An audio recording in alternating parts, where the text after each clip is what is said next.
Well, welcome. I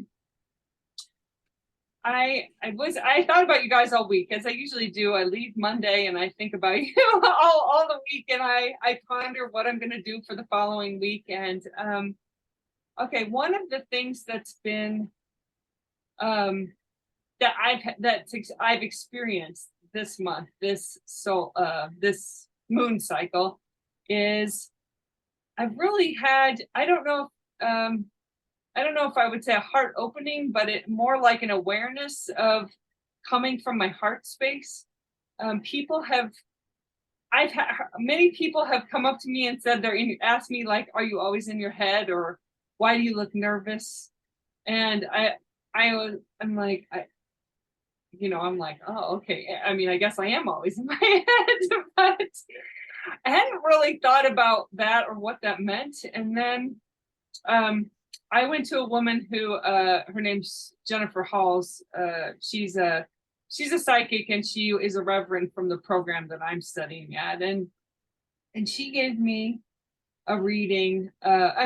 She's a psychic, and she helps you kind of answer your own questions. Basically, she tunes into you, and then and she told me, because I'm working on getting on my ordination project, and she said, you need to stop coming from seriousness and start coming from sincerity.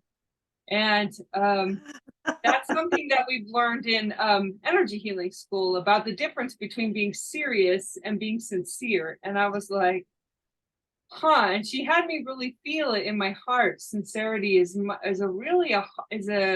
it's interesting, because I felt it as soon as she said sincerity, and I touched into that feeling. I was like, I felt it like a little warm glow in my heart chakra. And I guess I've really been meditating on that. That was right near the new moon. I don't know, like January 3rd, or it's close to the new moon. I've been meditating on that. And it's interesting because a lot of heart messages have been coming to me, and I realize I'm starting to understand what that means about being my head. Like, I'm going to show you a picture in a minute. Like, what does that mean, being in my head versus being in my heart? And so, that I guess I just want to share from a sincere place, I want to share what I'm learning about sincerity, because I think this is part of this work, even though, I'm a little slow to get here. Anyway, let me share my screen. Join the party.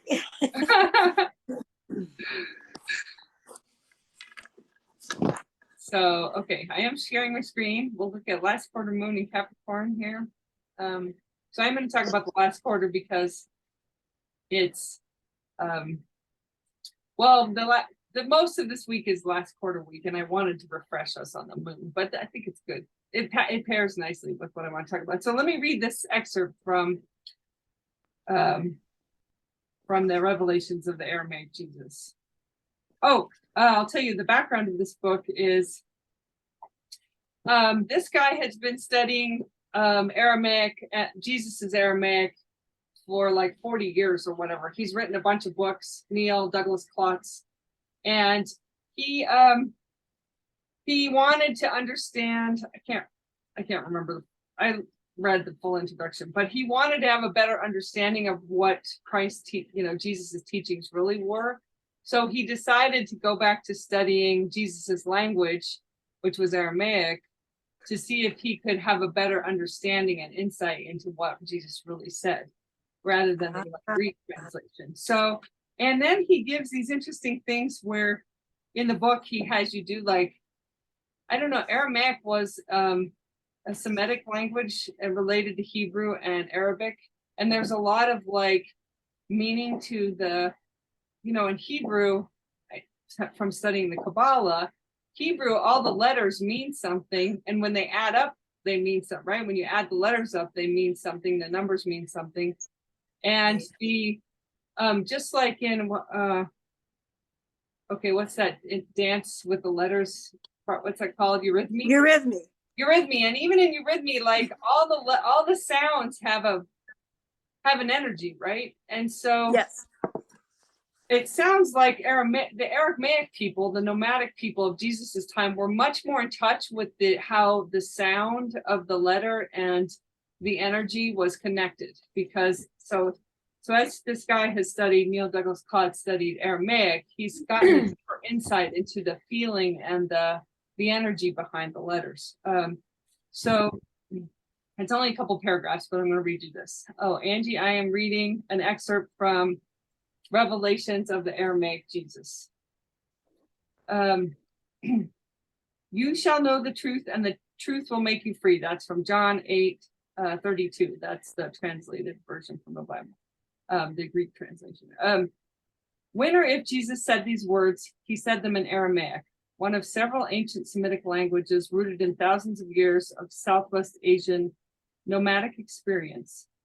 In Jesus's Aramaic, the word for truth, Shrana, means light, a light or clarity coming from the heart that leads one in the right direction for the moment. People who travel seasonally without any permanent dwelling concern themselves with finding such a light, an inner GPS. The word know, yida, in Aramaic, means to grasp or hold something in one's hand so that one can use it. The word for free, Nechar, points to burning or leaving things behind that one no longer needs. Through Aramaic, we can hear this saying tell us, if you find a light emanating from the heart, it will lead you in the right direction. You will know what to hold on to and what to release. Jesus is not talking about knowing or believing particular ideas, but about a way of living freely from within a sense of divine guidance.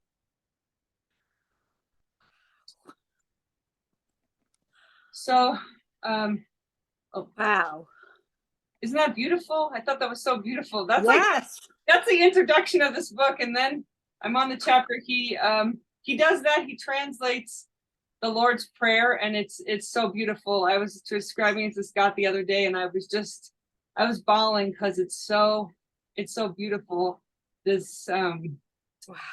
The way that the Aramaic words express the ideas. So if this is this is a great book. So far, a friend recommended this that I'm studying. Would you repeat the book? The book name and the author. I'll put it in the and I can put it in the chat. Revelations of the Aramaic Jesus, and the author is Neil Douglas Klotz. He's a Sufi. Okay, here's what it says. Neil Douglas Klotz is an internationally known scholar in the fields of connecting religious studies, comparative Semitic hermeneutics, which is like the study of the language of the Semitic languages, and psychology, as well as a poet and musician. He's got a bunch of books, and he's been studying this work for like 40 years. So he teaches, I guess he teaches workshops and stuff. Well, I think where he teaches you in the second chapter, in the actual chapter where he does the Lord's Prayer, he teaches you a way to like breathe it and do movements to what he calls contemplations, where you do the breathing with it, and so that you can really feel the energy of the words. So I think that's, I don't know, a friend of mine told me about it. I was like, that sounds interesting. So yeah. So I'm enjoying it. Anyway, so the reason why I chose that is because it has to do with sincerity, as I told you, about coming from the sincere place. And when I put this question, what am I doing this for? I mean, I guess that's a question for you. What do you guys here for the Soul Gardener work? And, why do we show up every Monday? Why do we show up every Monday? And really, I mean, I ultimately, when I think about why I do it, is I want each of us, but I want you guys to live your best life and manifest your dreams. But, what does that really look like? What does that mean? And I think that means, like in that passage about coming from your heart space, I might have to read it again. Let me read it again. Yes, thank you. Yeah, okay. I'm going to read just the part of the translated part. If you find a light emanating from the heart. It will lead you in the right direction. You will know what to hold on to and what to release. And I think ultimately that is what this moon work is about. That's what the moon part of the work is about knowing what your heart's direction is.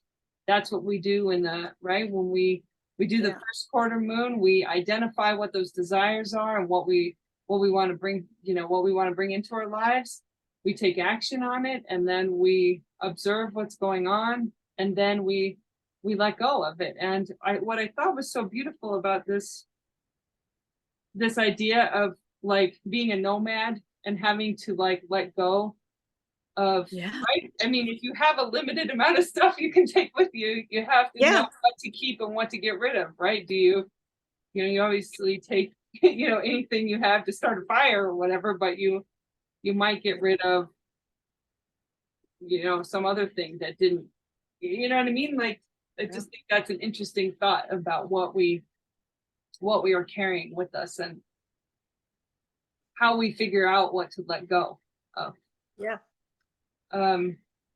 So really ultimately, I guess what I think this work is about, I hadn't really defined it in this way before, but is coming from this sincerity, coming from the sincere, and being really, that's about your true self. I know I joked about it last week. I said I want you to be you, but really that is what I want you to be. I want you to be the truest expression of yourself that you can be. And I think, well, as I said, sincerity, that where I felt that energy of sincerity was really in the heart chakra.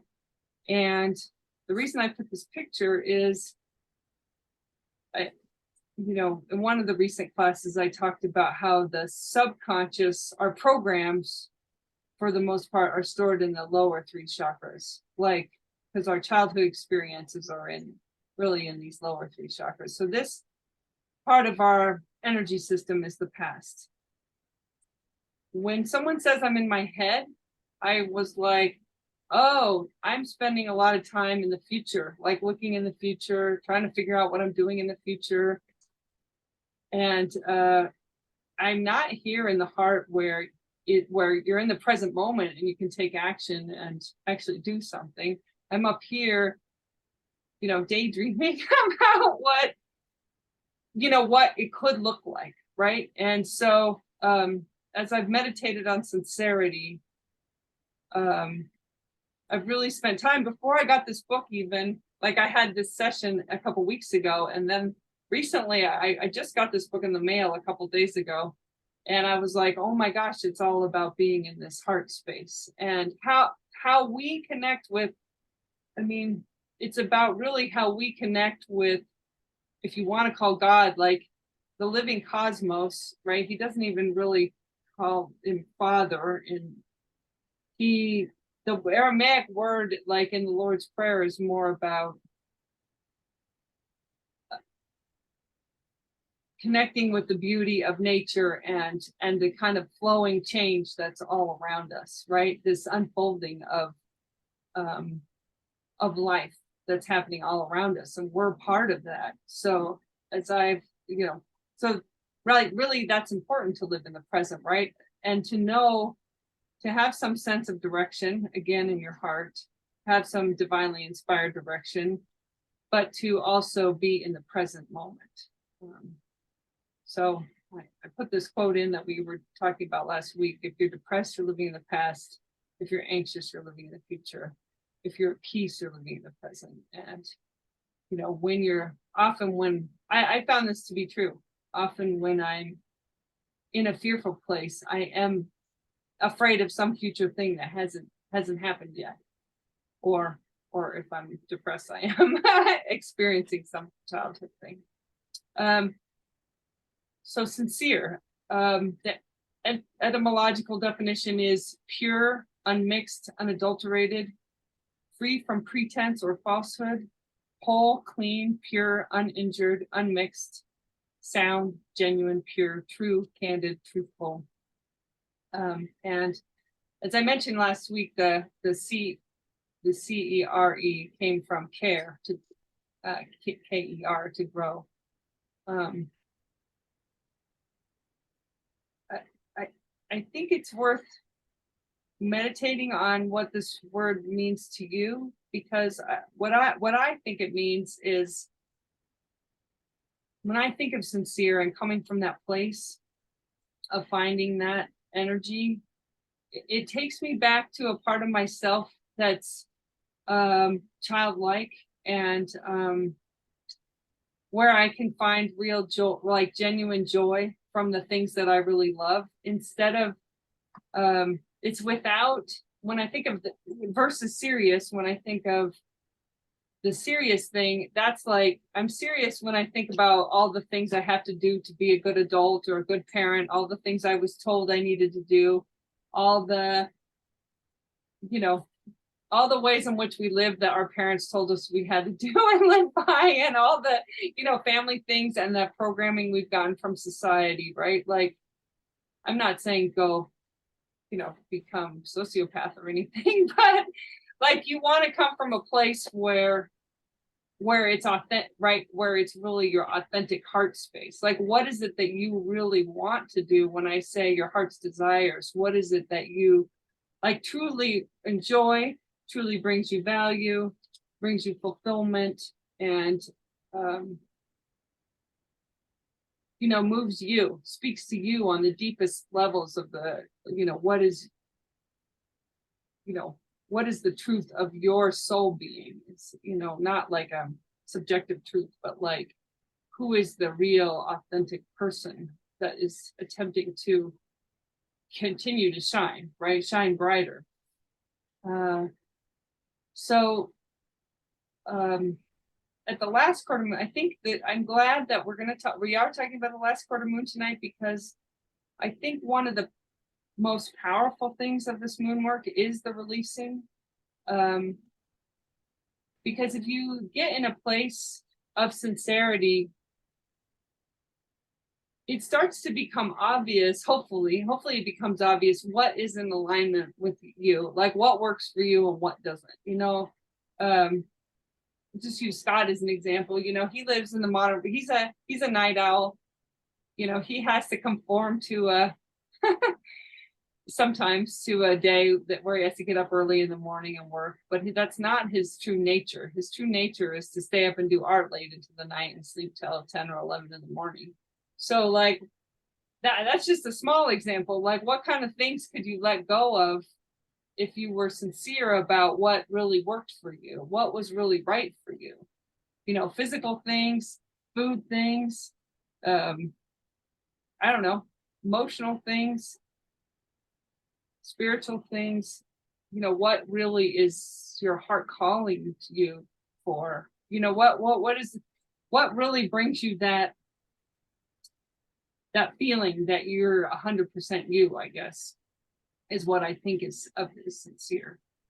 And then I put a question: what would happen if we created from that sincerity rather than from our outmoded self-judgments and expectations? A lot of, right, we all have upbringings and childhoods, and we live in a society where we're really molded by those judgments and expectations of how we're supposed to be. How clean we're supposed to be, how whatever, what kind of parent we're supposed to be, what kind of adult we're supposed to be, what kind of, whatever. There's a lot of judgments and expectations about what that's supposed to look like.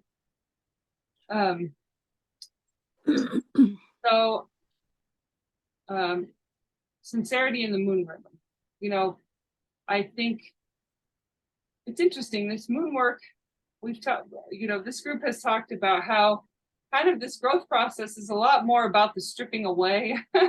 You know what I mean? It's like, or at least it feels like to me, like taking off the layers, like what, pretense is the best word I can think of for it, but like taking off those layers of pretense, like what we were told to do, who we were told to be, what the programs told us we were supposed to be, and just keep, right? What happens in this work, in my opinion, is that as we strip away that pretense, we get closer and closer to feeling that authenticity of ourselves, that sincere self. And our life does change externally, but it also changes internally, because that's a greater place of fulfillment, right? And when our life and our value, right, when our life reflects our values and meets our needs, it feels a lot better to us. So it's kind of a process that's happening internally and externally simultaneously. I mean, it is a process happening both internally and externally. And so we grow that, we grow the energy on the first half of the moon phase. And then the second half, which we're in now for till Saturday, we really work on the releasing the old stuff. I would say there's a lot. Okay, we'll talk about this as the last quarter. There's a lot of constructive ways to use this last quarter. The energy is waning, as you know. When it's at the last quarter, makes a square relationship to the sun. Like if the sun were here, it would be, well, not really. This is the Earth here, but it makes a quarter. This quarter makes a 90-degree angle to the sun, which is active in astrology. That's an active energy. What I have noticed applying to the moon work to many areas of my life, like Scott and I have figured out how to apply it to our art business, to the house building project, and then to the emotional stuff. So like, some of my preparation for class today, I cleaned the office and I cleaned out my little heater back here, and it's a really good week if you've got time, judging out, base it on what you can and can't do, to do the releasing ritual of the moon, but to make the adjustments in your life that needed. Like if you're planning on changing your diet, I would go through your closets this week and get rid of all the old food you don't want to eat anymore. Or if, for like in our art studio, for example, we often spend it seems like a long time, but we spend the last quarter week cleaning and reorganizing so that when we start the new cycle, we've learned something from the last cycle and we've made the adjustments necessary in the space so that it's even more supportive for us on the next cycle. So that's one way to do it. What we talked about, I'm like the moon consultant on I don't actually work on the house project, but I consult about the timing on the house project. And so what we talked about this week, they're finishing up the windows, and there's going to be a cleaning day, and then it's a time of evaluation and planning for the next project for Sky. So it's a powerful. Okay, I think we touched on this last week. When we align with the energy of the moon and the sun, it brings us into the present. I think I talked about that. I don't remember, but so that's one of those outmoded ideas, I think, that we're told by society, that we have to make progress at all costs and to sacrifice the rhythm, sacrifice being in tune with these rhythms. It seems to me from working with the moon, things happen fast, things happen faster and more balanced and more elegantly when you do connect with the moon cycle. Like it's counterintuitive because it's not like for the house, a house is a great example, because we're Scott's stepdad is like, just keep going, put in the doors, go. It's all about doing it quickly, but there's no time to evaluate and to rectify, right? If things are, things get done wrong and you're just in a hurry all the time, you never have that receptive time to make it better. And so this is really a week, it is a releasing week. I do recommend releasing on the ritual, but also releasing, I've been practicing this more, like cleaning up, letting things go, taking my trip to Goodwill, whatever releasing feels right to you. This is a really great week for that. And the adjusting whatever needs to be adjusted, or what needs to be adjusted in your home or in your work. make those adjustments this week too, to prepare for that prepare for the new moon on Saturday. Cool. And so the last quarter moon, okay, the last quarter moon was this Saturday, but we have all week. I would say the best days to burn your moon wheel when the moon's in Sagittarius is Tuesday after 10:30 a.m. Mountain, so noon, 12:30 noon on Wednesday, and on Tuesday, that's 12:30 noon on Tuesday, and then all day Wednesday. So if you're gonna do your moon, I mean, you can burn it at any time, but the moon's in a fire sign at that time. If you haven't done it already, you might as well wait tomorrow to burn it. And then the new moon is in Aquarius is Saturday, January 21st at 1:53 Mountain Standard Time and 3:53 Eastern Time. Okay, I want to say, okay, according to Jan Spiller of New Moon Astrology, she says the best time to do your moon wheel or your moon wishes or your moon dreams is like within 8 hours of the new moon. I've been experimenting with that to see if it makes any difference. But if I don't want to lead you wrong, so if you have time to do your moon wheel on Saturday afternoon, I would probably just make time to do it then. Although I think if you think of it like a garden, like I can see how the moon in Pisces would be a good day to do your moon wheel too. So I don't want to just do it on Saturday. I don't want to give you conflicting. Sorry, yeah, like it could be this, it could be this. So this is just a refresher of the, you know how to do the. I admit I have not done my last quarter. I've been thinking about it the last few days, and I've been thinking about this sincerity and this heart space. So I added, to take a moment to breathe or to feel your heart space or whatever, so that it's really guided from that place in your heart. It's guided from the present. Let me go back to this picture of the chakras again. Okay, my understanding of the energy, like I say, if the lower chakras really hold our programming and our our psychology, the way we're formed around language acquisition and our culture and our family and traumas that have happened and all that, right? Let's say that's down in here. Heart's in the present. It's receptive chakra, and where we get insights and vision is up in the upper chakras, where we see new realities for ourselves or see new potentialities.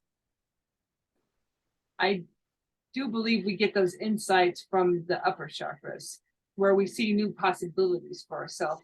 But really where we take action on them is, right, really where we bring it into reality is in the heart space, right? The heart, the arms are an extension of that heart chakra. And really, if you think about bringing it into, manifesting, right? Manifesting is related to our hands, manual, right? We really bring it into reality from that heart space. So, like you say, this is a new, I mean, that's not a completely new thought for me, but like for me to sit in my heart space rather than to just be in my head is a new experience for me. I want to be honest with you. It's different. It feels different. And I want, and